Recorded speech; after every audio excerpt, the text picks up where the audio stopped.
I'm Jim Shelton. I'm Assistant Deputy Secretary of Innovation and Improvement at the Department of Education.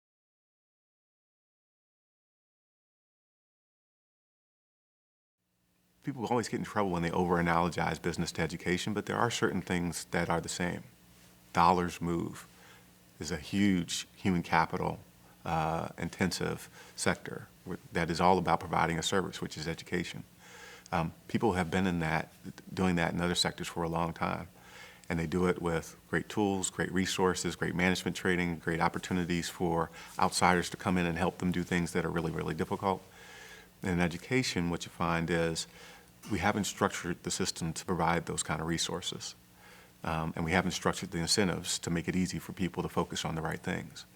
And so I spend a lot of my time trying to figure out how do we actually preserve what is most important about the core of education and making sure it never becomes simply a product, simply a service that you deliver, that the spirit of education as something that actually, as they say, lights the flame within the student.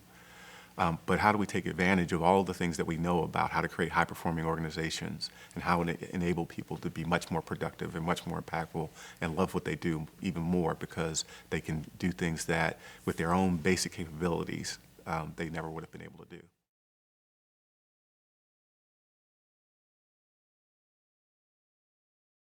I mean, the reality is that, and there's been study after study that says, teenage behavior oftentimes is the same. Teenagers take risks, they get in trouble, they do things they shouldn't do. And the question is someone there with the understanding and the resources to help them get back on track? If you come from a place where someone is understanding and they have the resources and they can get you back on track, then you recover just fine and you keep on moving along your merry way. If you're in a situation where the person does not have the understanding and the resources to help you get back on track, then the likelihood is that you'll stay off track for longer, have a harder time getting back on track, if ever. And if you get back on track, the likelihood is you'll fall back off again. I mean, it is a very simple set of formulas, and the question is, do we want to problem solve for actually getting all of our young people to have the opportunity to be successful? It's hard, but it's not impossible, and we do it in lots of parts of our lives.